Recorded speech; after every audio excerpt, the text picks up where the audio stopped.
because you're the one who's paying attention to this. Pay attention. You're the one who's listening, right? This is how you can save yourself from eternal damnation, and you can help save the young brother's life. Right here, we're going to show you. Read that again. 1 Corinthians chapter 7 and verse 2. Nevertheless, to avoid fornication. Because when a man and a woman is lying down together having children or having sex, not being married, it's considered fornication. That's breaking of God's laws right there. That's part of the reason why this happened to us. You might not think that us being lynched on trees and our homeland being taken from us, first fire, last hire, little brother, you might not think that. Just listen, brother, I'm not your enemy, bro. You my younger brother, and I'm only going to tell you things that's going to help you. That's it. We ain't here to. Just listen, brother. Just listen, brother. Just listen to me. Just listen. You might think that this is not connected, brother, but this is part of the reason why we went into slavery in the first place. Us being lynched and shot on the streets because we don't know how to honor God's laws. Hear me out. Read it again. Nevertheless, to avoid fornication, let every man have his own wife, and let every woman have her own husband. So to avoid what we call casual sex is fornication in the Bible. It's wickedness. Now give me that word. Verse 12. Yeah. But to the rest I speak I, not the Lord. If any brother hath a wife that believeth not, and she be pleased to dwell with him, let him not put her away. So in the case of this brother, if he was believing the Bible and he's following the law, statutes, and commandments, he's doing what the Bible says do. Him following it sanctifies you whether you believe or not. Long as you're doing based off of you loving him. Okay? That's what please to dwell means, that you love him enough that you're going to follow the law, statutes, and commandments, right? You don't believe it or anything, but there's a vice versa. So we're going to get into the vice versa. Come on. And the woman which hath an husband that believeth not. So say you're believing, you're listening, you're trying to find out who you are according to this Bible and what you can do to get salvation, right? Read. And if he be pleased to dwell with her. Now, if he loves you and he's pleased to dwell with you, we don't have to believe in it. He can stand off to the side and not believe it. But if he's following, so if God says honor the Sabbath day and keep it holy, and the young brother learn how to keep the Sabbath day holy. If God say there's a dietary law, what you can eat, what you cannot eat, and he follows it, he's sanctified based off of your belief. So this is how you love this brother, right? First, you gotta require that he marry you. First, the next thing you gotta follow these laws, statutes, and commandments in order to help this brother's get salvation. Come on, read it again. And the woman which hath an husband that believeth not, and if he be pleased to dwell with her, let her not leave him. So you don't leave one another based off of that because you're pleased to dwell. You're willing to follow because you love one another, right? You love this sister, right, young brother? Okay, exactly, bro. We're not your enemy. You might think it came off as we being your enemy because you might not like to be told what to do, right? By your own brothers. See, but the white man tells you what to do every day. Okay? Yeah, brother, come on, man. You're not that tough. We know. We know. Listen, bro. He tells you exactly what to do. I'm gonna show you how. You said you got 2 jobs, right? You pay taxes. You pay FICA. Okay. Who wants your check to be garnished? You paying for something that you don't reap the benefits of these buildings, right? Exactly. This is what we're telling you, brother. Right. That's why we're telling you you're not that tough. You're only pretending to be. Nobody wants to give up FICA and pay taxes to something that they're not reaping the benefits from. If you were all out hardcore, you would tell the government, no, don't take my taxes out. So let's not play games. When it comes to the so-called white man, you listen to him. Like with that attitude, you ever go to Schumann? No, I didn't. Okay, you never been to jail? With that attitude, brother, you can look forward to that. You will look forward to that because the so-called white man puts us in position to have to perform crimes. He put us in positions to be in the lowest level of society. Give me Deuteronomy 23 and 17. Sister, because we're not entertaining the young man. He's so manly, but he don't know how to marry the black woman. He's so manly that he live at home with his mama. Don't you? Exactly. You're not that much of a man. You're still a kid. So when grown men speak to you, brother, you should listen. No, you're not my father. Read. Deuteronomy. Your father's not around, brother. All you got left is us. That's all you got left is the Bible, brother. Come on. Deuteronomy chapter 23. Listen, that's that tough, effeminate stuff. Now you I'm acting not like a being little tough, girl, but don't brother. tell me how I Now run you my acting life. like a little girl, brother. I'm not fucking crying, Stop bitch. acting like a little girl. You said you crying, brother. You You act like a grown man. You acting like a grown man, but you doing this to your sister. Deuteronomy chapter 23 and verse 17. There shall be no whore of the daughters of Israel. Because you are not willing to marry her, but you lying down How with am her. I not willing to marry her? Right? Read it again. Fucking 17 years old, of course I'm gonna marry her. Stop doing a grown man's act then, brother. How am I doing Come on, read. Nor a Sodom, Keep your little Peter in your pants, brother. Come on, read. nor a sodomite of the sons of Israel. Read it again from the top. There shall be no whore of the daughters of Israel. This is what we're out here for. We're to prevent our women from being whores. Although you've been taught and learned that all your life and you see nothing wrong with it, but today's a new day. Today's a new day that the men of the Most High God bring back this Bible to our people. Understand something. The reason why we are in the conditions we are in right now is because of little boy actions. The black man don't know how to stand up and guide his nation. But those days is long gone. Those days are ended. Give me that in Matthew 15 and 1. Matter of fact, I need where the little boys are stoned. Where they were stoned. See, because we're no longer under this death threat penalty. When our little children acted out of order, there was a time where they were put to death. See, but the scriptures still say the wages of sin is death. If you don't follow this Bible, you're going to die. Or you're going to live a life of mediocrity. Or below mediocrity, because that's the life that we live. Read it. Deuteronomy chapter 21 and verse 18. If a man have a stubborn and rebellious son. That's what this little young brother is acting like. We out here in love. We're not disrespecting him. We're just trying to give the brother brotherly advice. Where's the wickedness in it? Unless you don't like to be called on your wickedness, you don't like to be identified as being a damn fornicator, somebody that's treating this black woman, the person that he loves, as a whore, then yeah, of course I would get mad. I would get mad too. But the thing about it is this: no one came to you in disrespectful. We're doing it in love. Right. It's just like a parent. A parent typically don't beat their children out of hatred. Right. You teaching them things through whooping they behind to put some type of fear in them, that your life is in jeopardy if you run in the street, so I'm gonna spank your butt. Your life's in jeopardy if you touch the flame or the pot on the fire, because this spanking in comparison to that pot falling off the oven and burning your whole body, it's way worse. So when we speak it out of brotherly love to our people. This is not hatred. Come on, read. If a man have a stubborn and rebellious son, which will not obey the voice of his father, or the voice of his mother, and that, when they have chastened him, will not hearken unto them. Meaning, I don't give a damn about that Bible until the Most High come to collect your soul. Then you begging him. You begging him not to let you die after 5 bullet holes is in your chest. Right. You begging him not to make sure you get 25 years after you so emotionally go out and murder your own brother because you can't keep your emotions in check. Right. And you praying to him not to make sure that the so-called white man give you 25 years to life. That's right. Read. Then shall his father and his mother lay hold on him, and bring him out unto the elders of his city, and unto the gate of his place. And they shall say unto the elders of his city, this our son is stubborn and rebellious. He will not obey our voice. He is a glutton and a drunkard. And all the men of his city shall stone him with stones, that he die. Understand this. Look at this. This is the difference between their children and our children. Here's a black man hanging from a tree. Here's his children in agreement.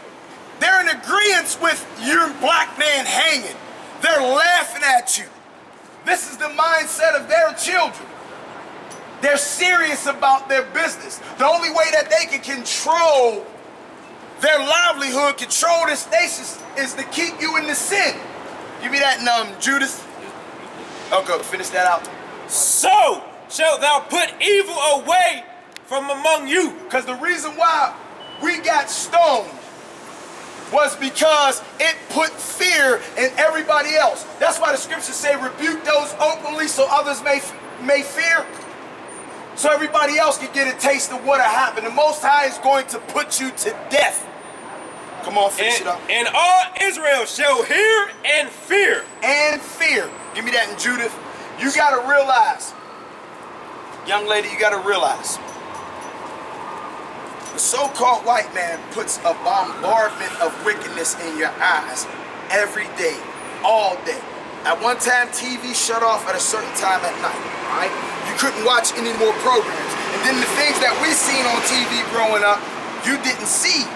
I mean, yeah, the things that y'all witness now, we didn't see that stuff. We wasn't privy to men and women kissing on regular TV and stuff. Nowadays, it's a bombardment of wickedness. It fosters fornication. It fosters single households. It fosters young women pregnant and young men not able to take care of their children. Believe me when we tell you this. So when you go home, brother, this is, and young sister, this is strictly out of love. But love is going to be a bitter pill to swallow. It's just like any medicine. It doesn't taste good. We as a people, we all know this. This is a time bomb. If you get everybody on this level, that's going to be a war. No. Yes, that will. Hold on. I'm going to Yes, get to that, brother. that You will. got that in Judas? Judas chapter 5 and verse 20. Now, This is what the so-called white man knows about us. Come on. now, therefore, my Lord and Governor, if there be any error in this people, So this is a council of military men, and they're discussing the Israelites, which is us, so-called blacks, Latinos, and Native Americans. They're saying if there's any error in them. Error is another word for sin. All right, if there's sin in these people, read. and they sin against their gods, let us consider that this shall be their ruin. So this is their war councils. They came to the conclusion that if these people are sinners, that's going to be their ruin. We're going to be able to conquer them. This is how they're going to lose the fight, because we ain't never been forsaken by God once we followed the law, statutes, and commandments. We won every war. Our name was wide and spread throughout all of the earth. Come on. And let us go up, and we shall overcome them.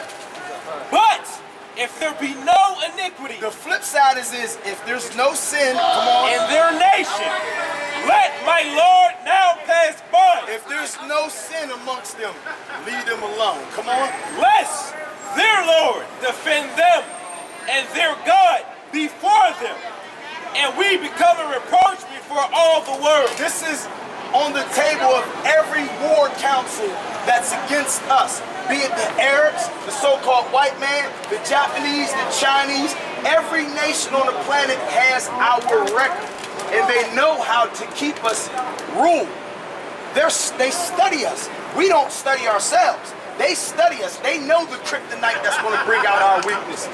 So when they bombard you with MTV and BET about sex, that's all BET's about. Sex. There's nothing intellectual. There's nothing that's going to stimulate your mind to bring about a change. There's none of those things. You don't have no leaders anymore. Your leaders are not seen. Dead. Yeah, or they're dead. See, but here's the thing. Give me that where you're, Isaiah. Isaiah chapter 30 and verse 20. And though the Lord give you the bread of adversity and the water of affliction, yet shall not thy teachers be removed into a corner anymore. So those men died in the past. They wasn't able to bring this Bible out the way that it's being brought out now. Your teachers are before you. We're here, and we're not going to be removed no more. This is why we're established to the point where every last one of us know how to bring this Bible out. You kill one, there's going to be many more. You kill another one, there's going to be many more.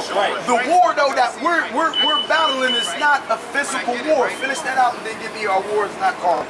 But thine eyes shall see thy teachers, and thine ears shall hear a word behind thee. This is what the Bible's telling you, that your ears will hear a word behind you. Read. Say, this is the way. Saying this is the way. This is the way. There ain't no other way. In chapter 10 and verse 4, for the weapons of our warfare are not carnal. And I need, listen, brother. God said our weapons of warfare is not carnal. It's these laws, statutes, and commandments. I'm going to show you the prophecy on it. Finish it out. But mighty through God to the pulling down of strongholds. By God's words, we're going to pull down strongholds. We're going to pull down the indoctrination that surrounds our mind about we're nobody, or that we just came into slavery for no reason at all. That we came into slavery for no reason whatsoever. We were just niggas and jigaboos, that the white man was smart enough and strong enough to come capture us. But the Bible said that the reason why you were captured and brought on cargo slave ships is because you sinned against the Most High. Finish it out. I'll get your question afterwards, brother. Casting down imaginations and every high thing that exalteth itself against the knowledge of God. Yep. Go ahead, finish it. And bringing into captivity every thought to the obedience of Christ. Come on, give me Ezekiel 37. I want to say 8, where we stood upon our feet, an exceeding great army. Ezekiel chapter 37 and verse 10. So I prophesied as he commanded me, and the breath came into them. Okay, so he's saying he prophesied just like God told him to prophesy, and the breath came into them, meaning the breath of life. These commandments came into our people. Read. The breath came into them, and they lived. And they what? And they lived. Come on. And stood upon their feet, an exceeding great army. We don't have to fight any war, because the Most High is going to send Christ back. He's going to fight our war. He's going to bring down the nations. Then he's going to let us loose. But that's in the kingdom. That's not now. Until that moment comes, our battle is with these scriptures and the mindset that our people have. Our battle, we have a greater battle with one another than we ever would with the Edomites, than we ever would with the nations. The battle that we got is instilling self-esteem back into our people. This is the greatest battle that we have. Revelations 1 and 14. Hey, brother, I'm going to get this scripture and I'm going to answer your question. What was your question, brother? My question is that you're talking about slavery and like as far as how the white man came over here. And I guess what they try to teach us is that history picks up from where they tell us to pick up at, but way before that, man existed. We're the original man. But are we not the inventors of slavery? Are we not the inventors of slavery? Correct. Revelation chapter 1 and verse 1. The revelation of Jesus Christ. Verse 14. The revelation of Jesus Christ is the revealing of Christ. This is what the Bible, the book's about. Come on. Verse 14. His head and his hairs were white like wool, as white as snow, and his eyes were as a flame of fire, and his feet like unto fine braid. Your hands and your feet, are they the same color as your face? Okay, come on. As if they were burned in a furnace. So this already brown in color description is as if it burned in a furnace. Because Christ is a black man just like you, but our mindset, our mind state, the things that we've been taught and hold dear all the way up until now is self-hatred. We hold dear a lack of self-esteem, and we're okay with it, we're fine with it, to the point that we'll believe that the so-called white man is the best thing happening. Lesbianism is okay. All of these things, we grow up to think that that stuff is okay. But that's a lack of self-esteem and wickedness that's been planted in us, and it's fostered from that moment all the way up until now. Give me that, is that Leviticus 25? Yeah, Leviticus 25, brother. Now, you said a lot in that, right? I asked a question. No, I know. I'm just going to try and piece it together. Where they try to show we came over in slavery, and then they start the time frame from that moment on. That's one of the points. So the first thing we need to do is address who we are prior to slavery, right? And then another point that you brought out was, wasn't we the inventors of slavery as a whole, right? What we're going to tell you is that God is the inventor of slavery, because God said that all of these nations, if you were to follow his law, statutes, and commandments, would have been your servants from day one. But because you did not follow his law, statutes, and commandments, all of the vilest of nations, the lowest of, you know, if you're going to pick, oh man, if you're gonna pick a chicken to eat, are you gonna get the sick chicken, the one that was born with the messed up wing? You know what I mean? Or you going out to pick a turkey or something, you're gonna get the one-eyed one?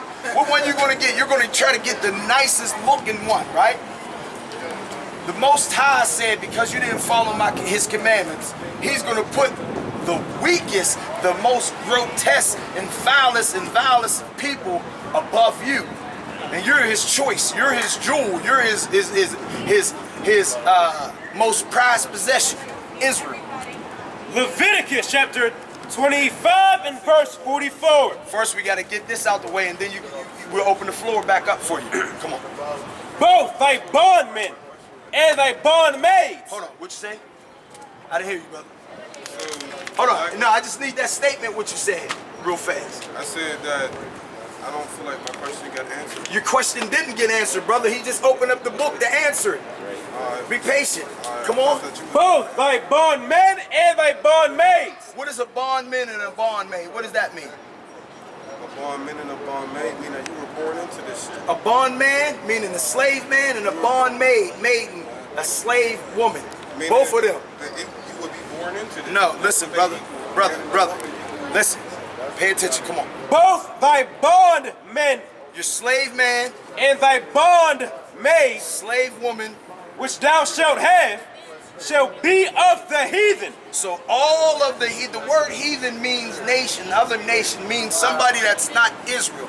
God made a promise to Abraham that filtered down to Isaac, that filtered down to Jacob, that filtered down to his 12 sons, which is us. We make up the 12 tribes of Israel, that if we followed God's commandments, we would be on top of all the nations. Right. All right? So the nations was actually invented to be your slaves. That's now right. let's finish it out. Both thy bondmen and thy bondmaids, which thou have shall be of the heathen that are round about you, and of them shall ye buy bondmen and bondmaids.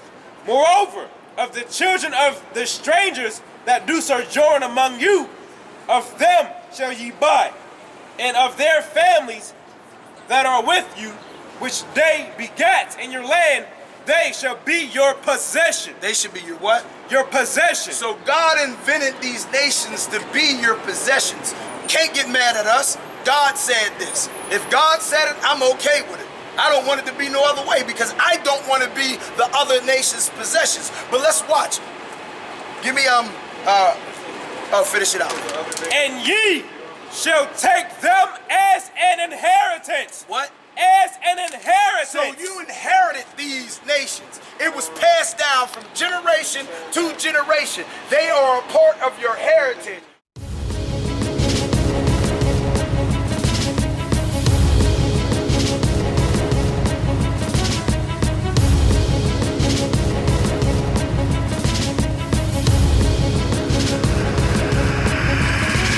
Shalom, Israel. I'm Elder Nathaniel of Israel United in Christ.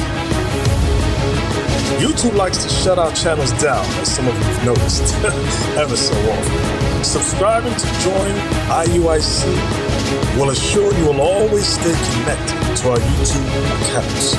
We want to do our best to make sure this truth gets out. Please click and join our subscriber YouTube channel called Join IUIC to stay linked to all of our videos. So again, please make sure you subscribe to this Join IUIC channel to get your latest updates from all our YouTube channels. Shalom.